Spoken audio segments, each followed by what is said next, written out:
This video is a reaction video to oldest mixed human Neanderthal fossil found in Israel, with Professor Israel Hershkovitz. The human whole genome tree has Neanderthal in the first line. That in itself maybe is not so surprising. What is really surprising is that the Neanderthal whole genome differs only 4 alleles from the whole genome of the common ancestor of all modern human and all sister groups, which includes the Neanderthals. In simple words, our ancestor was not a chimp or any other animal. It was a modern human genetically identical to us. Our ancestor was kind of another sister group, but in fact the parent of all sister groups. So why do Neanderthals seem morphologically so different from us modern humans? Well, that is provingly not because of differences in the genome, but only because of differences in methylation. Methylation makes the Neanderthal chest larger, their bones denser, and gives us modern humans some of our characteristic traits, like possibly a pronounced chin.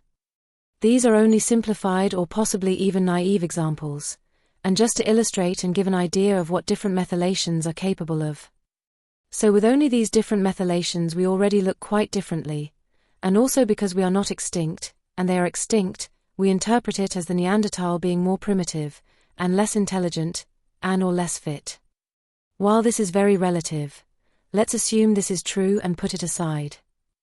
However, there is the enormous paradigm of the Homo erectus resembling us modern humans much more, and seemingly being less primitive and more intelligent and fit when compared to Neanderthals.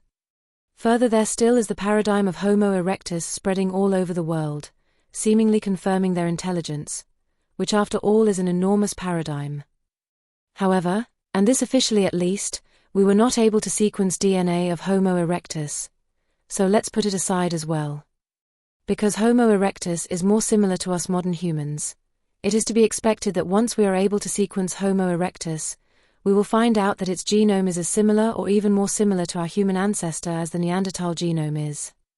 In other words, Homo erectus most probably is one more sister group of us modern humans. Israel 150,000-year-old human Neanderthal child. This find ends the hypothesis of out of Africans, or humans for that matter, interbreeding with Neanderthal 40 to 50,000 years ago.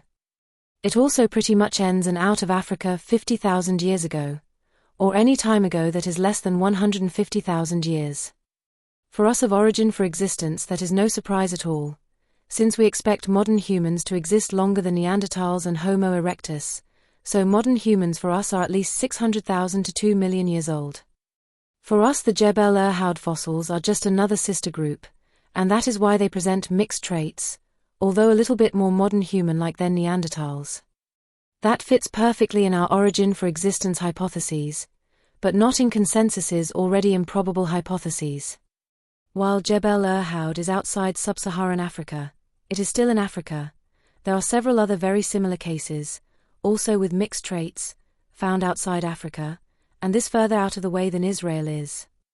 Further, the much older Homo antecessor, like for instance found in Catalonia, Spain, Lazio, Italy, etc., also presents human-like traits, and most probably is just another, although when compared to Neanderthal, over 1 million years old sister group of modern humans.